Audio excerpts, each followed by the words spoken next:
Siddhivinayak property developers happy homes at Edilabad, Ghatkesar మరియు hill county at Jangaon. నమస్తే, welcome to I dream. నేను Udayasri. Present మనతో అఘోరా శక్తిపీఠం వ్యవస్థాపకులు అఘోరా బాలకృష్ణ స్వామి గారు ఉన్నారు. మాట్లాడదాం. నమస్తే అండి, బాగున్నారా? బాగున్నానమ్మా. జన్మనిచ్చిన తల్లిదండ్రులకు నమస్కరిస్తూ విశ్వేశ్వర గరుణాకటాక్ష సిద్ధిరస్సు చెబుతాను.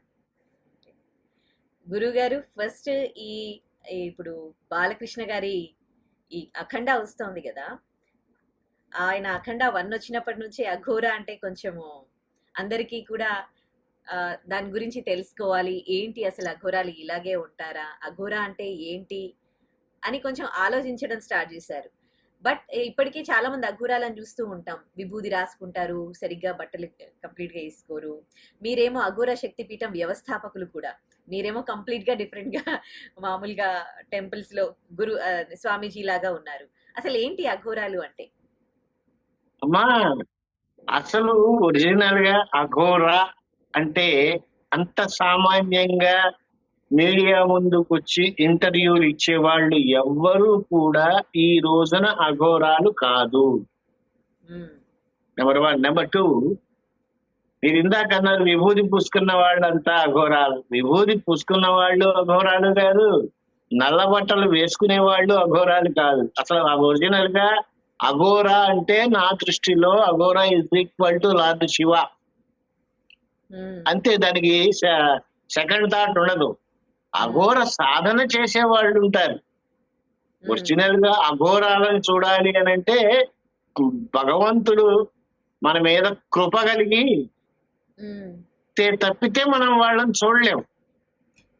వాళ్ళని చూసాము అంటే మనకి తెలియకుండానే మనలో ఒక వైబ్రేషన్ అనేటువంటిది క్రియేట్ అవుతుంది పాజిటివ్ గా. సో అంత తేలిక కాదు అఘోరాలను చూడటం కానీ అఘోర సాధన చేయటం కానీ. కమింగ్ టు బాలకృష్ణ గారి సినిమా వచ్చింది కింద నుంచి అన్నారు, అది తప్పమ్మా.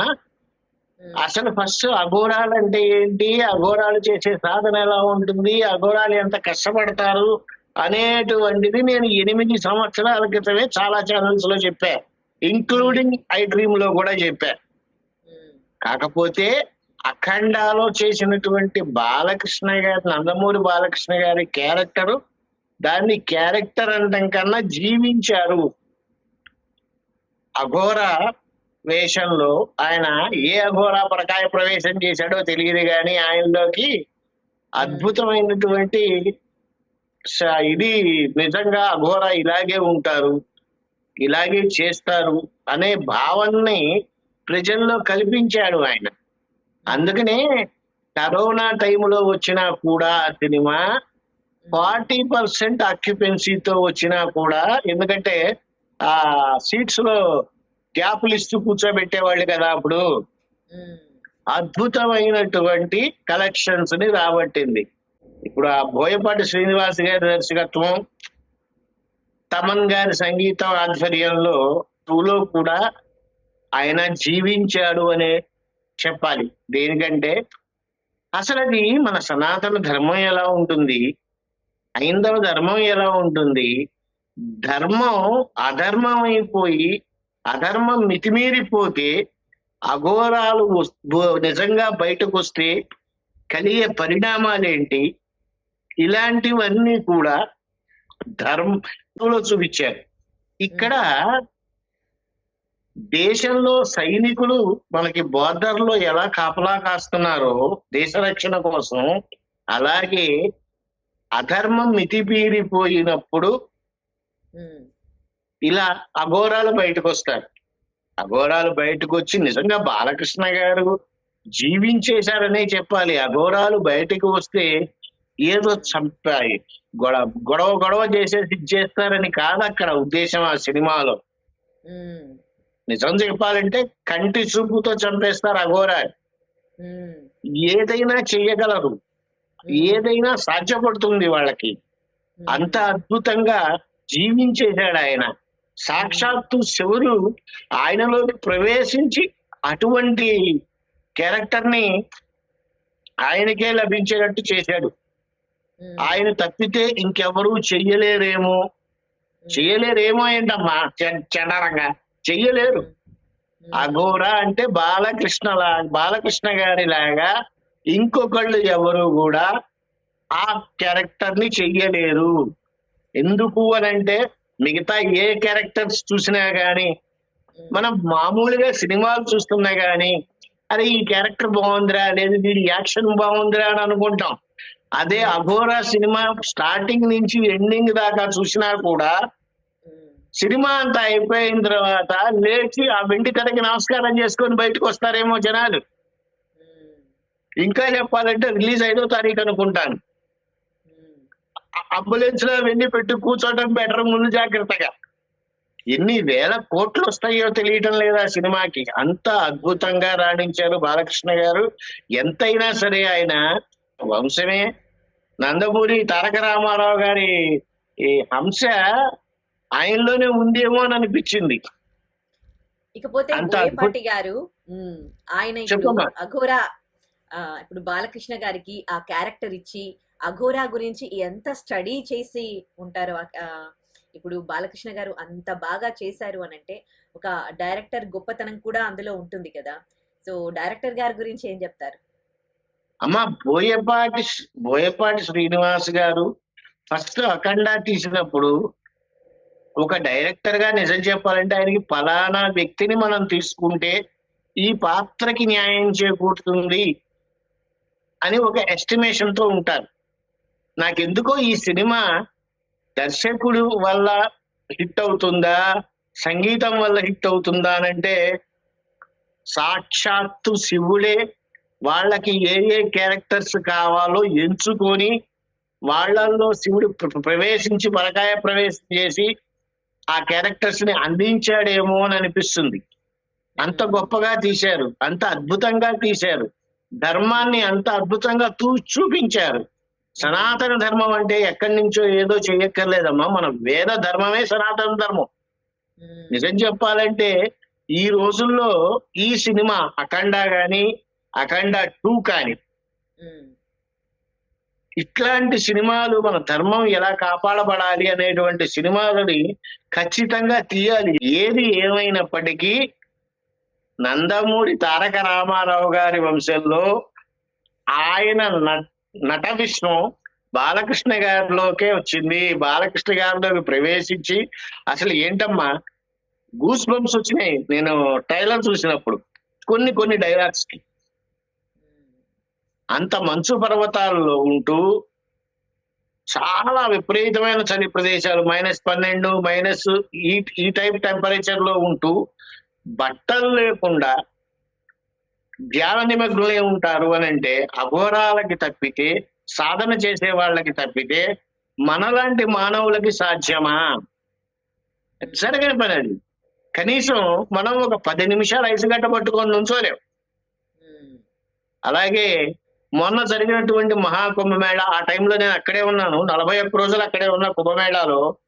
ఆ టైంలోనే వీళ్ళు అక్కడ షూట్ చేశారు.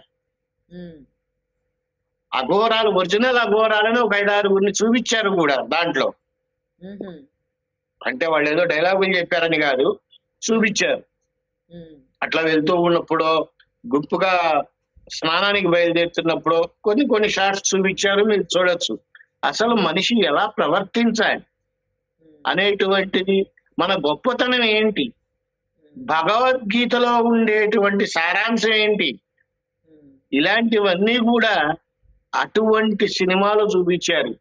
అఖండ అంటే నిజంగా నేను చెప్తున్నానమ్మా, ఎన్ని వేల కోట్లు వసూలు చేస్తుందో తెలియదు కానీ అద్భుతమైనటువంటి సినిమా అంటే కన్నా నా దృష్టిలో అది అద్భుతమైన దానికి నాకు ఏం పేరు పెట్టాలో తెలియట్లేదు, అంత అద్భుతంగా ఉంటుంది. బాలకృష్ణ గారి నట జీవితం నాకు ఆ 2 సినిమాలే, అఖండ 2లో నేను నట జీవితం అన్న ఆ 2 సినిమాలకి భగవంతుడు పరకాయ ప్రవేశం చేసి భగవంతుడే చేయించుకున్నటువంటి, ప్రత్యేకంగా చేయించుకున్నటువంటి రోల్ ఏమో అనిపించింది.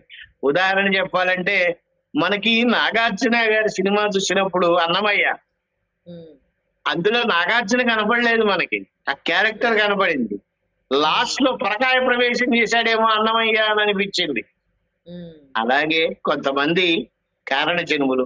ఏది ఏమైనప్పటికీ బాలకృష్ణ గారి సినిమా 5వ తారీఖు అద్భుతంగా సినిమాల్లో అది ఎట్లా ఉంటుందంటే ఒక గుడి ప్రభాజన లాగా ఒక మహాశివరాత్రి రోజు గుంపు గుంపులుగా వెళ్తే ఎలా ఉంటుందో ఆ శివరాత్రి ముందరే వచ్చిందేమో జనాలు కాస్త జాగ్రత్తగా వెళ్ళి జాగ్రత్తగా రండి, అద్భుతంగా ఉంటుందమ్మా సినిమా. గురుగారు ఇందాక మీరు మనం స్టార్టింగ్ లో అన్నారు అఘోరాలు ఇప్పుడు కనిపించరు, వాళ్ళు ఎక్కడో ఉంటారు, ఏదైనా అధర్మం జరిగినప్పుడు బయటకు వస్తారు అని. మనకి అఖండ 1 అఖండ 2లో మెసేజ్ కూడా అదే ఉంటుంది. ఆయన అధర్మం జరిగినప్పుడే బాలకృష్ణ అఘోర లాగా ఉంటారు, బయటికి రావడం జరుగుతుంది. ఇప్పుడు ప్రెసెంట్ సిచ్యువేషన్ కి అఘోరాలకి మీరు ఎట్లా ముడిపెడతారు? నాకు అర్థం కాలేదు ప్రజెంట్ సిచ్యువేషన్ కి అఘోరాలకి అంటే ఇప్పుడు కలియుగంలో పాపాలు కూడా పెరిగిపోతా ఉన్నాయి. ఇప్పుడు అందుకే కదమ్మా కలియుగం అంటే, అందుకనే కదా అంది కలిపురుషుడి ప్రభావం వల్ల మనం చేసే తప్పులు అసలు ఒక విధంగా చెప్పాలి అని అంటే మన హిందువులే కొంతమంది ఇబ్బందికర పరిస్థితుల్లో పెడుతున్నారేమో అని అనిపిస్తూ ఉంటుందమ్మా. భగవంతుణ్ణి నమ్మాలి. కాషాయం కట్టుకున్న స్వామీజీను నల్ల బట్టలు వేసుకున్న అగౌరా అని చెప్పు తిరిగే వాళ్ళను వీళ్ళని ఎవరిని నమ్మద్దమ్మా. మీరు వీళ్ళంతా మీకు కనపడితే అవసరమైతే చేతులెత్తి దండం పెట్టండి, లేదంటే ఒక రూపాయి సహాయాన్ని చెయ్యండి, కానీ వీళ్ళే గురువులు, వీళ్ళ ద్వారా వెళ్తే మనం భగవంతుడు చేయలేని పని కూడా చేస్తాడు. అదంతా ఉత్త భ్రమ. ఈ కాలంలో కాషాయం వేసుకునే వాళ్ళు ఎవరిని నమ్మొద్దు. ఈ కాలంలో నల్లబట్టలు తొడుక్కునే వాళ్ళు ప్రతి ఒక్కళ్ళు అఘోరాలని చెప్పుకుని తిరిగే వాళ్ళని నమ్మొద్దు. మీరు అంతగా మాకు ఇప్పుడు ఒక ఉదాహరణ చెప్తానమ్మా. మన మతంలో నుంచి వేరే మతంలోకి వెళ్ళిపోతున్నారు చాలా మంది అని మనం అనుకుంటాం. కొన్ని మనం చేసే పనుల కూడా చిరాకు పుట్టి వెళ్ళేవాళ్ళు ఉన్నారు. వాళ్ళ మతంలో నుంచి మన దాంట్లోకి వచ్చేవాళ్ళు కూడా వాళ్ళు చేసే చిరాకు పనుల వల్ల వస్తున్నారు. కానీ ఇక్కడ జరుగుతున్న మైనస్ ఏంటంటే హిందువుల్లో నుంచే ఎక్కువ వెళ్తున్నారు. దానికి మూల కారణం తప్పులు మనమే. భగవంతుడిని కొలము మనం. ఏ స్వామీజీ వస్తే ఆ స్వామీజీ, కొత్త దేవుళ్ళు కనబడుతూ ఉంటే వాళ్ళ దీనికి వెళ్తాం, పరిగెడతాం. ఇది నాకు తెలిసి చాలా తప్పమ్మా. చక్కగా శివుడు ఉన్నాడు, ఆంజనేయ స్వామి ఉన్నాడు, రాముడు ఉన్నాడు, కనకదుర్గమ్మ వారు ఉన్నారు, ఎంతో మంది చెప్పారు కదా. అంటే మనకి నచ్చి మనస్ఫూర్తిగా మనం ఏది నమ్మితే అది ఫాలో అవ్వడంలో తప్పు లేదు అని మన ధర్మంలో చెప్పాం. కానీ ఇతర ధర్మాల్లో అది చెప్పలేదు కదా. అంటే దేవుణ్ణి ఈ రూపంలోనే కొలవండి అని చెప్పారు. కనుక వాళ్ళు అదే రూపంలో కొలుస్తూ ఉన్నారు, వాళ్ళేం మారట్లేదు. కానీ మన ధర్మంలో ఏం చెప్పారు? మీకు ఏ రూపంలో నచ్చినా గానీ, అంటే ఏ ధర్మం నచ్చినా అందులోకి వెళ్ళడం తప్పేం కాదు. హిందూ మతం అనేది మతం కాదు, ధర్మం అని అంటారు. రాజ్యాంగపరంగా మీరు చెప్పిన విషయం రాజ్యాంగపరంగా తప్పే కాదమ్మా. కానీ ఒక హిందూ మతస్థుడు అన్యమతంలోకి వెళ్ళాడు అని అంటే నీ తల్లిని నువ్వు చంపినట్టే, నీకు కుటుంబం ఏమీ లేనట్టే. అన్నదమ్ములు గాని అక్క చెల్లెళ్ళు గాని వీళ్ళతో ఏ సంబంధాలు ఉండనట్టే. ఎందుకంటే నువ్వు ఆ మతం కాదుగా, వేరే మతంలోకి వెళ్ళిపోయావు కదా. అంటే మన తల్లిని మనం చంపుకొని మనం వేరే మతంలో జాయిన్ అవుతున్నామా? ఇదే మనం నేర్చుకోవాల్సింది. దేవుడికి అనేది ఒకటే రూపం ఉంటది, ఏ రూపంలో కొలిసినా గానీ భగవంతుడే అంటారు. మరి వాళ్ళు దేవుడికి అసలు మరి ఆ రూపంలో మనం దేవుడు ఉన్నాడు అనుకుంటే తప్పేముంది? ఎందుకు మారాలి? మనం జన్మించింది ఏ మతంలో? హిందూ మతంలో. పేరు పెట్టుకున్నది ఏ మతంలో? హిందూ మతంలో. నువ్వు అన్య మతంలోకి వెళ్తున్నప్పుడు ఆ పేరు పక్కన పాస్టర్లను గిస్టర్లను పెట్టుకుంటావు. ఆ పేరును తీసేయలేదుగా, ఇంటి పేరును తీసేయలేవుగా. సో నిన్ను నువ్వు చంపుకుంటున్నావు, చంపుకొని వేరే మతంలోకి వెళ్తున్నావు, మళ్ళీ అందులో నుంచి ఇందులోకి వస్తున్నావు. ఇది ఏమన్నా తోలుబొమ్మలాట? నీకు ఇష్టమైతే ఉండు, లేదా నీకు వేరే మతం ఇష్టమైతే వెళ్ళిపో. రాజ్యాంగ పరంగా అది తప్పు పడడానికి ఎవరు కాదనరు. కానీ మన ధర్మం ప్రకారం చూస్తే ఇప్పుడు కరెక్ట్ పాయింట్కి వచ్చాం. ఇప్పుడు మనం ధర్మం ప్రకారం చూస్తే మనం చేసేది అధర్మమే అవుతుంది. ఇలా అధర్మం పెచ్చుమీరుతూ ఉంటే ఒక్కసారి శివుడు మూడో కన్ను తెరిస్తే మొత్తం సర్వనాశనం అవుతుంది. ఆ మూడో కన్ను తెరవకుండా చూసుకోవాలి. శివుడు అంటే ఎవరో కాదు, అక్కడ Aghora. Aghora is equal to lord Shiva. కంటి చూపుతోనే చంపేస్తారు. అంత అధర్మం పెచ్చు మీరినప్పుడు అంత దూరం వెళ్లకుండా చూసుకోవాల్సిన బాధ్యత మనది. మనం అందరి దేవుళ్ళ ఒక్క నిమిషం, మనం అందరి దేవుళ్ళని కొలుస్తాం కాదంటల్లా, కానీ నా దృష్టిలో ప్రకృతే దేవుడు. ప్రకృతే దేవుడు కాదు అని ఎవరైనా అంటారా? ఎవ్వరం అనలేము. మనకి భగవంతుడు రాసినటువంటి భగవద్గీత ఉంది. వేరే మతస్థుల గురించి నేను మాట్లాడినమ్మా, ఎవరి మతం వాళ్ళది.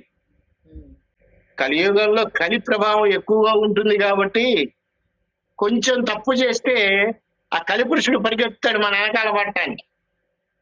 అలాంటివి జరగకుండా చూసుకుంటే అఘోర అలాంటి వాళ్ళు కళ్ళు తెరవకుండా ఉంటారు. ఆ ధర్మం ఎక్కువ పిచ్చి మీరేటట్టు చేస్తే ఒక్కసారి కన్ను తెరిస్తే చాలా దారుణాలు జరిగిపోతాయి.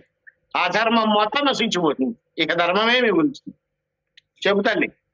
ఇందాక మన మతస్థులు వేరే హిందువులు మారిపోతూ ఉన్నారు అని అన్నారు.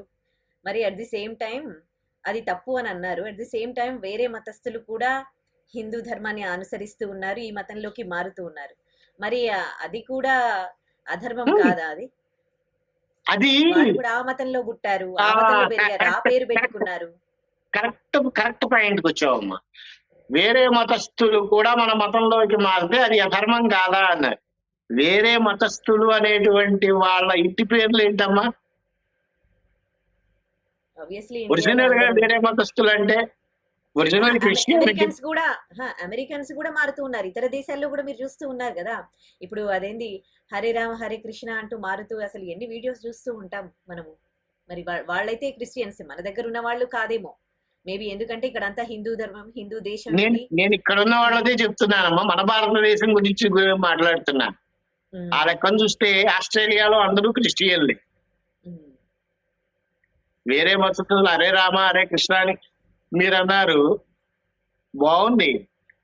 ఇప్పుడు ఇస్కాన్ వాళ్ళ దగ్గరికి వెళ్ళి హరే రామ హరే కృష్ణ అనండి. నేను మనలోనే తప్పులు ఉన్నాయని చెప్పా కదా, ఏంటో చెప్తా ఇప్పుడు అనండి. ఒప్పుకుంటారా? ఒప్పుకోరు. ఎందుకంటే హరే కృష్ణ కృష్ణ కృష్ణ హరే హరే, హరే రామ రామ రామ హరే హరే అని చెప్తారు. నిజంగా చెప్పాల్సిందేంటి? హరే రామ రామ రామ హరే హరే, హరే కృష్ణ కృష్ణ కృష్ణ హరే హరే. దానికి దీనికి తేడా ఏంటి గురువు గారు అనొచ్చు. కృష్ణుడు ఏ కాలం నాటివాడమ్మా? రాముడు ఏ కాలం నాటివాడు? ఇద్దరిలో ముందర ఎవరు వచ్చారు? రాముడే. ఇప్పుడు హరే కృష్ణ అని ఎందుకు చెప్తున్నావు? సో ఇలా మాట్లాడుకుంటూ పోతే మన తప్పులు 100 ఉంటాయి, వాళ్ళ తప్పులు 100 ఉంటాయి. ఈ తెల్లవాళ్ళు ఇలాగే మాట్లాడుకుంటూ కూర్చోవాలి ఇద్దరు. ఎవరి ప్రాబ్లం ఏం తెలుసా? మన దగ్గర ఉన్న దేవుళ్ళ గురించి మనమే గొడవ పడ్డాము. ఇప్పుడు రామ ఎందుకు, కృష్ణ ఫస్ట్ ఎందుకు అంటున్నారు అని. కరెక్టే కదా. మన లోపలే ఇన్ని క్వశ్చన్స్ ఉంటే ఇంకా మనం వేరే వాళ్ళకి ఏం చెప్తాం? అదే చెప్తున్నానమ్మా. ఇప్పుడు టైం ఉందా నాకు? చెప్పండి. మాట్లాడటానికి టైం ఉంది, ఒక 5 నిమిషాలు. చెప్పండి. ఇప్పుడు ఉదాహరణకి నవగ్రహాలు ఎన్నమ్మా? 9. 11 గ్రహాలు ఎక్కడి నుంచి వచ్చినాయి? ఇప్పుడు నేను చెప్తున్నాను వినండి. 2025 ఇది 26, 27 ఈ 2 సంవత్సరాల్లో, ఇంక్లూడింగ్ దిస్ ఇయర్ 2025 నుంచే స్టార్ట్ చేసుకోండి. 25, 26, 27 ఈ 3 సంవత్సరాల్లో దేశం అల్లకల్లోలం అవుతుంది. అన్ని ప్రమాదాలు జరుగుతాయి. అన్ని ప్రమాదాలు, ఒక ప్రమాదం అని కాదు, ప్రతిదీ ప్రమాదం జరుగుతుంది. 2027 లోపల ఇంటర్నెట్ వ్యవస్థ బంద్ అవుతుంది కొద్ది రోజుల పాటు. ఛాలెంజ్ చేసి చెప్తున్నారు. ఇప్పుడు నేను చెప్పేవన్నీ 2027 వాస్తవం. లోపల అంటున్నారా? నేను చెప్పేవన్నీ వాస్తవాలే. ఇంటర్నెట్ బంద్ అవుతుందంటే శాశ్వతంగా బంద్ అవుతుందని కాదు. అదే ఒక నెల రోజులో, ఓ 10 రోజులో అల్లాడిపోతారు జనాలు.